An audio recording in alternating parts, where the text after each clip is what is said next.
now we have seen positive and negative inductive effect. Let us see about the resonance effect.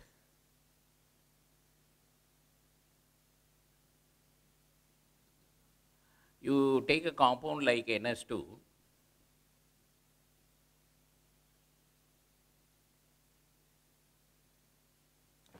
the spare electrons in N travel to the different places of the ring.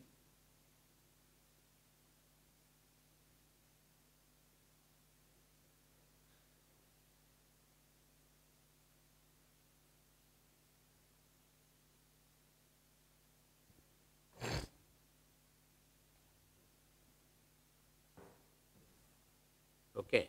So, they travel to the different places of the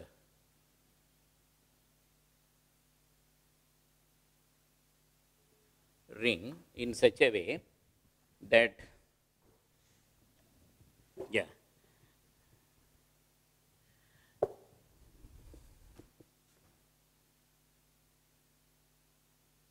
so it travels in such a way that this negative charge is spread to other places, and the N acquires a small positive charge.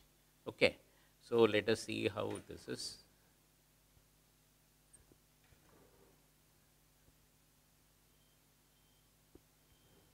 So, from here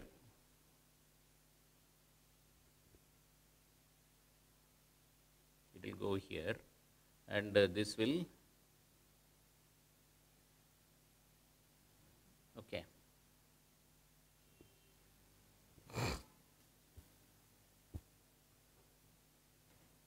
Okay. So, this is a minus goes here, and then this is further, this further moves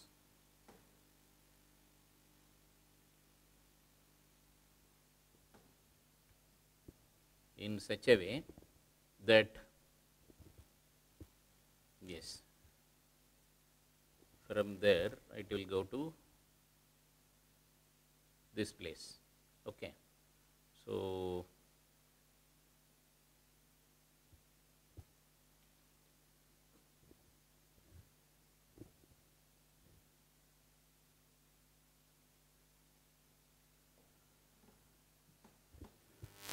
okay. And so, these are the various structures, then it will go back to its original position of minus. So, this type of resonance structures in which the minus charge travels,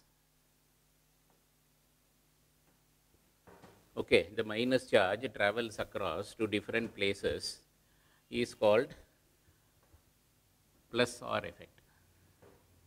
This is plus R effect, plus resonance effect.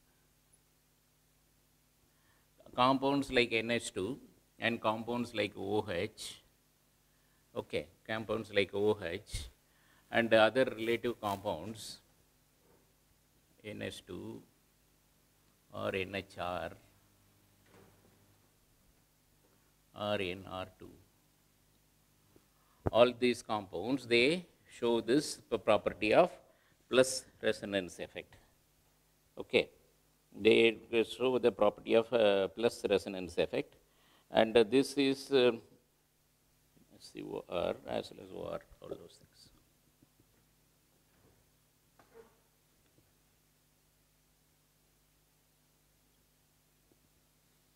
Where there is a minus charge in the ring, so this will be like this. So, in case if it is minus R effect, so you take a typical compound like a nitrobenzene.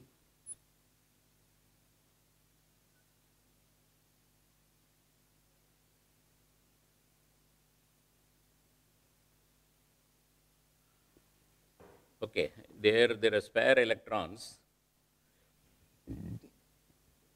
here. Okay, so this these are there. So this will go to this place. Okay, and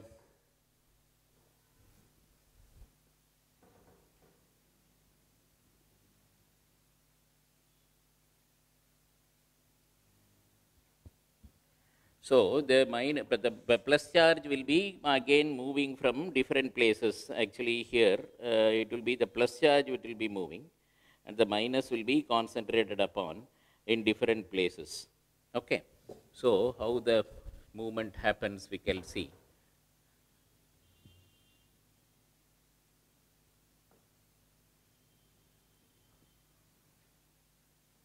Okay. So here if you take this compound, the first this thing will be plus charge will be traveling. So, and the minus charge will be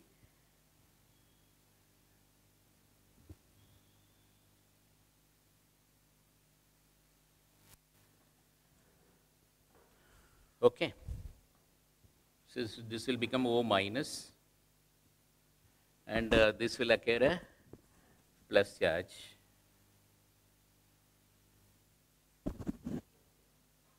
Okay, this will become O minus, and this will create the plus charge, and this plus charge travels to different places like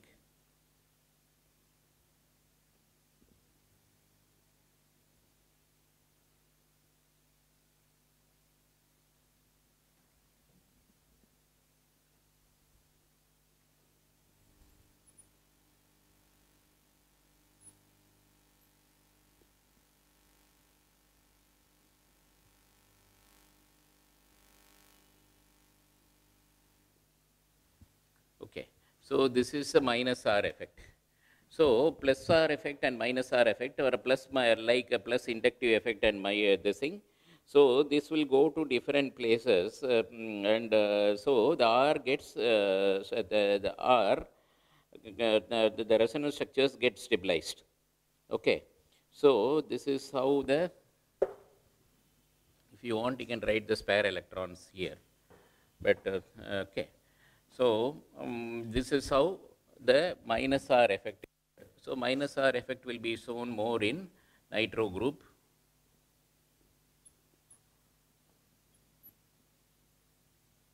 In nitro group, okay, in COOH and in COOR, okay, COOH, COR, and products like this, okay, CONS2.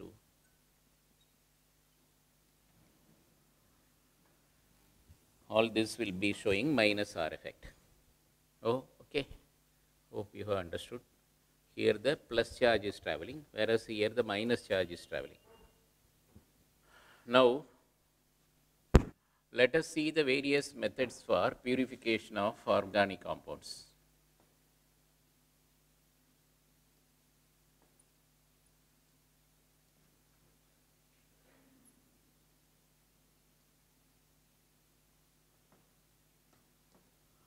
Organic compounds can be purified in lot of ways. One such thing, let us see the different ways. One is sublimation.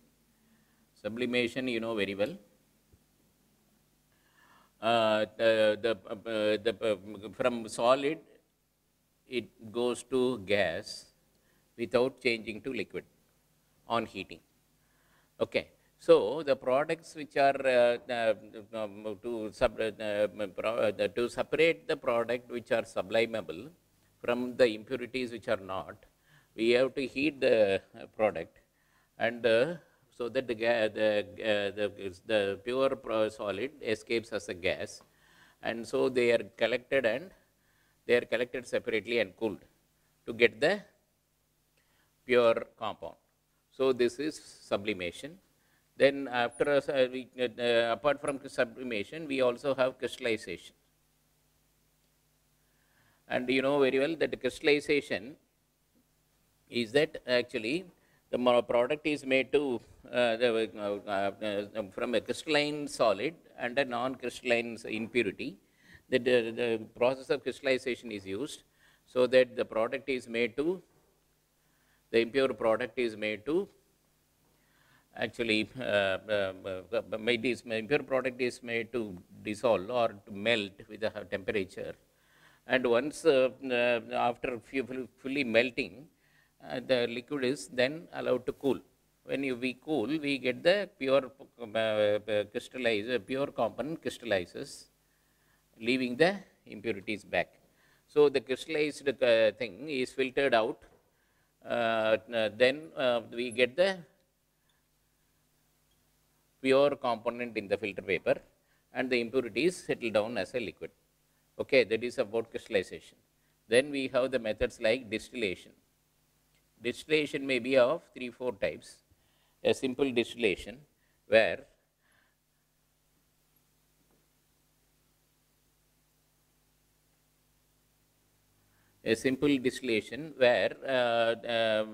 the product, the pure product and the impurities, they boil at different temperatures. They are allowed to boil in a flask, and then vapors, whichever one, the pure one which boils faster, gets vaporized, and it is the temperature is also maintained at the boiling temperature of the pure substance, so that when all the things are purely vaporized, fully vaporized, you collect it in a separate vessel by on cooling it, and cool it. On cooling it, we get the pure component. So that is simple distillation. So this is for if boiling points are different. If boiling points are highly different, that is boiling point of the impurities and boiling point of the pure components are highly different. In case of this will be also a fractional distillation. In fractional distillation, the boiling points may not be appreciably different. Here the boiling points may not be, boiling points are narrow, so that both the liquid as well as the impure as well as pure component, they boil at the same temperature. So what has happened is they are allowed to boil, and then they are actually made to pass through a fractionating column. Okay, this fractionating column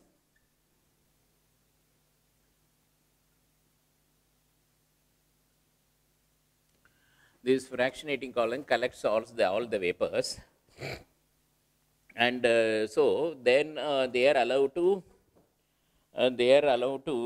cool at a different this thing. So whichever is lesser, whichever vapor which has lesser boiling point, cools immediately, and then and then it is collected. So that is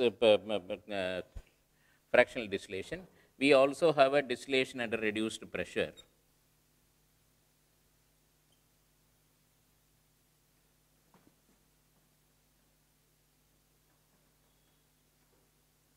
In distillation under reduced pressure, this is used in substances where the boiling points are very high, and the substance also decomposes on boiling. Okay, this decomposition, boiling points are very high, distillation under reduced pressure.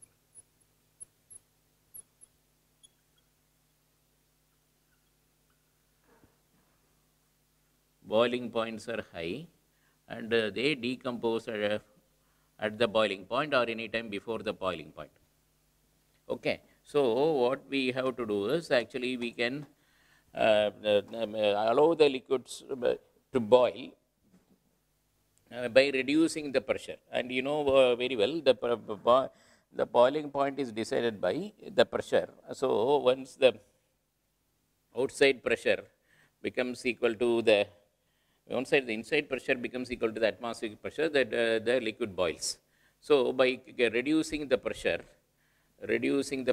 using certain apparatus, the liquid is made to boil at a lesser temperature than the usual this thing, and then they are separated, and they are so that it doesn't also decompose, and so it is collected. So distillation under reduced pressure, and you also have a steam distillation.